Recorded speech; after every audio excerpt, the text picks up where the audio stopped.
Halo teman-teman, selamat datang di Futato, Football Data and Story. Dan kali ini aku akan membagikan review dan pengalaman nonton pertandingan big match antara Liverpool versus Chelsea yang berlangsung di Sabtu malam kemarin. Di Stamford Bridge, Chelsea berhasil mengalahkan Liverpool dengan skor 2-1 lewat gol dramatis di menit-menit akhir. Liverpool sebenarnya memulai laga dengan penuh percaya diri dengan bermain possession dan high press, tapi momentum pun berbalik ya. Chelsea yang berani lebih duel, akhirnya unggul lewat tembakan jarak jauh Moises Caicedo. Chelsea makin pede dengan pola direct play ke sayap-sayap mereka. Di babak kedua, Liverpool itu mencoba bermain lebih oke dengan melakukan pergantian pemain. Akhirnya gol balasan pun datang dari Cody Gakpo. Saat kemudian banyak momen pun terjadi di pertandingan ini, mulai dari saling balas serangan, pemain penting yang cedera hingga pergantian trio lini depan baru. Akhirnya, ketika semua orang mengira laga akan berakhir imbang, Chelsea justru menusuk lewat skema wing play di menit 90+5 yang diselesaikan oleh Estevao. Penasaran dengan detail alur cerita yang dibarengi statistik dan data? Langsung aja kita bahas. Pertama-tama kita masuk ke line up-nya dulu nih.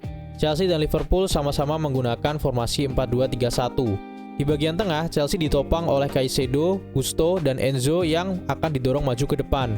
Sedangkan untuk lini depan, masih ditopang oleh Neto, Pedro, dan ada pemain sayap kiri baru yaitu Garnacho. Dari sisi Liverpool, bagian tengah tetap diisi oleh duo Gravenberch dan McAllister. Tapi untuk sisi tengah, kali ini bukan Wirtz yang main, melainkan Szoboszlai. Sedangkan bagian depan, masih dengan dua winger yang sama yaitu Salah dan Gakpo, tapi strikernya kali ini adalah Alexander Isak. Menurutku harusnya Chiesa layak tampil ya di pertandingan ini menggantikan Gakpo melihat performa Chiesa yang sangat apik di beberapa match-match sebelumnya. Ada juga dua center back baru dari Chelsea yaitu Badiashile dan Achampong yang menggantikan Fofana dan Chalobah yang kalau nggak salah kena kartu merah di pertandingan sebelumnya. Sedangkan untuk kiper masih diisi oleh Sanchez dari sisi Chelsea, sedangkan Liverpool, kiper debutan Mamardashvili akhirnya memulai starter di laga ini. Liverpool membuka laga di Stamford Bridge dengan permainan possession selama 10 menit. Mereka mencoba untuk menggunakan formasi 4-2-4 untuk melakukan high press atau pada saat out of possession, di mana pada fase build up tetap menggunakan 4-2-3-1, di mana Gravenberch dan McAllister akan lebih turun ke bawah.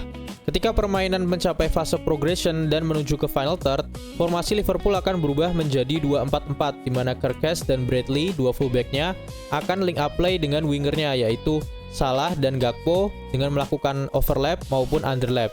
Isak sebagai striker tidak hanya berdiam diri di depan, dia sering turun ke bawah untuk jemput bola atau mencoba untuk create a change dengan pemain lain. Yang kelihatan berbeda adalah Kerkez, di mana sebelumnya kalau dia bermain lebih deep, sekarang mencoba untuk overlap dan berusaha untuk link up dengan Gakpo. Setelah 10 menit, momentum serangan bergeser ke Chelsea yang merespon dengan pressing agresif dengan formasi 4-3-1-2, di mana Pedro dan Garnacho akan berdiri sejajar di depan, Enzo akan mengikuti di belakang yang kemudian bertukar dengan Gusto, sementara Neto akan turun agak sedikit ke bawah demi menjaga bagian tengah. Pada saat build up, Chelsea itu lebih fleksibel. Kadang aku lihat dia menggunakan 3-4-3 di mana Cucurella itu akan naik ke atas sehingga kelebaran tetap diisi Garnacho dan Neto, sedangkan untuk Gusto maupun Caicedo akan cenderung turun ke bawah untuk bantu build up dari belakang. Tentunya ini bersifat asimetris ya. Kadang juga mereka berubah ke 2-5-3 di mana James akan didorong naik ke depan sehingga kelebaran pun akan terjadi link up play antara Cucurella, Garnacho dan James dan Neto. Atau dengan formasi 4-3-3 di mana James dan Cucurella akan turun ke belakang menjaga pertahanan sedangkan lini tengah akan diisi oleh Caicedo, Gusto dan Enzo. Kemudian menit ke-14 pun jadi momen penting. Caicedo mencetak gol setelah Maka mencoba take ons atau ambil satu, sementara Konate justru ketarik keluar oleh pergerakan João Pedro sehingga dia tuh telat nutup. Akibatnya, ruangan di tengah itu jadi benar-benar terbuka untuk Caicedo yang melepaskan tembakan luar kotak penalti dengan keras ke ujung gawang. 1-0 untuk Chelsea. Serangan Chelsea di babak pertama itu didominasi dengan direct play ya, terutama ke sisi Garnacho yang melebar maksimal di flank kiri. Ini bisa dilihat dari stats accurate long balls-nya Chelsea itu dilakukan sebanyak 14 kali atau 45%. Dari sisi kiri, Garnacho sering duel 1-1 sama Bradley, yang memang jadi titik lemah defensif Liverpool, karena atribut bertahan yang kurang dan gampang kena kartu kuning. Di lini tengah, Chelsea juga terlihat lebih solid dan jarang kehilangan bola dibanding Liverpool. Ini terlihat dari statistik di mana Chelsea dominan di aspek duel. Kelihatan ya, mereka menang 18 kali baik di air dan ground duel. Plus di aspek defense, yaitu melakukan 10 tackle dan 7 interception yang menyulitkan chance created Liverpool.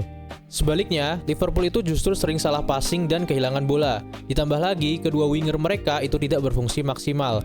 Gakpo di kiri minim work rate dan agility, yang atribut ini lebih identik dengan Luis Diaz. Sementara Mo Salah di kanan itu kelihatan gak sinkron dengan Bradley. Ia jauh lebih efektif saat dipasangkan dengan Trent Alexander-Arnold yang akan mensuplai dengan long pass-nya. Peluang terbaik Liverpool itu datang dari skema open play, di mana Isak melakukan header setelah menerima umpan Trivela dari Mo Salah. Namun sayangnya tandukannya masih melebar. Akhirnya babak pertama ditutup dengan Chelsea yang main lebih efektif. Meskipun possession kedua tim ini hampir berimbang, tapi Chelsea udah unggul 1-0 lewat satu-satunya shot on target. Sedangkan Liverpool dari statistik shot punya 2 big chance, tapi sayangnya semuanya miss dan tanpa sekalipun melakukan shot on target.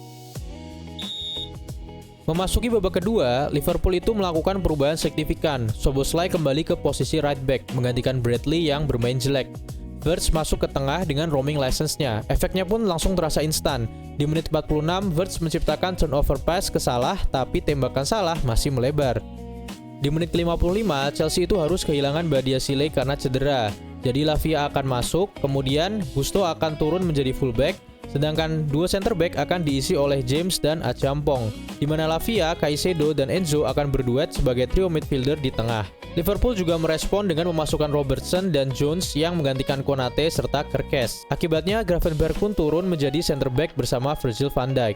Bermain lebih oke dibanding babak pertama, gol penyeimbang dari Liverpool akhirnya datang di menit ke-62.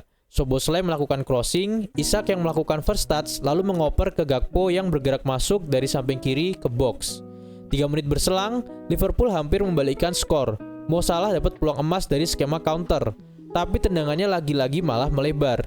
Ini seperti bukan Liverpool yang biasanya kita kenal ya, di mana counter attack yang dulu mematikan, kini terlihat sangat tumpul dan sering lambat dalam eksekusi. Di menit 68, Chelsea itu kembali kehilangan pemain belakang.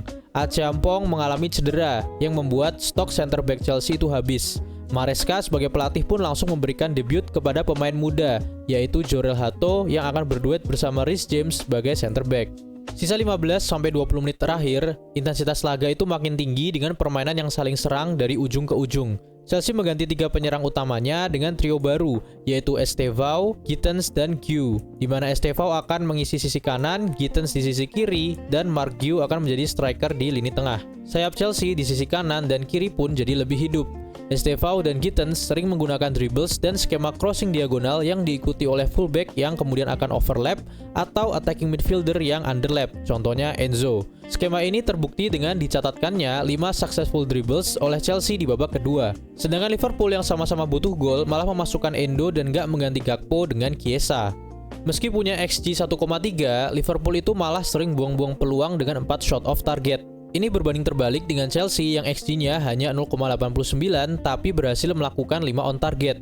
Efektifnya Chelsea nggak hanya di possession-nya yang mencapai 58%, tapi sampai membuat Mamardashvili melakukan beberapa penyelamatan penting dari tendangan Gittens, Estevao, dan bahkan tembakan Caicedo yang hampir mencetak brace. Akhirnya di menit 90+5, wing play Chelsea membuktikan ketajamannya. Serangan dari sisi kiri, kombinasi Gittens dan Cucurella membuat fokus pemain bertahan Liverpool itu mengarah ke bola alias ball watching. Cucurella yang melepaskan low cross disambut oleh Estevao yang bergerak masuk ke sisi far post.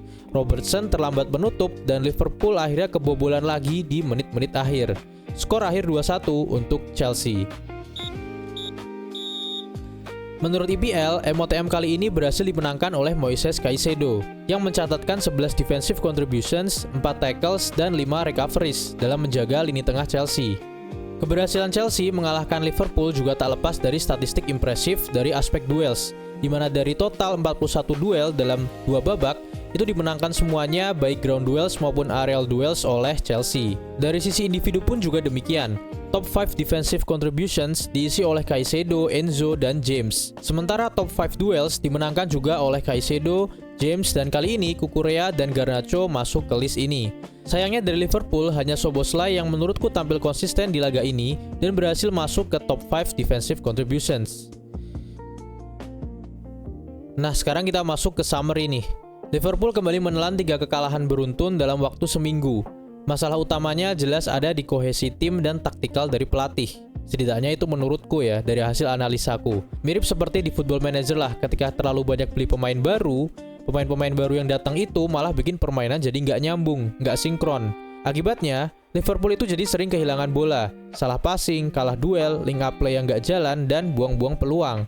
Ditambah lagi masalah rest defense, terutama dalam mengantisipasi crossing dan set piece yang menurutku nggak kunjung diperbaiki sampai sekarang. Kita tinggal tunggu waktu aja apakah Liverpool akan kembali tune in atau Arne Slot yang nggak mampu mengangkat timnya.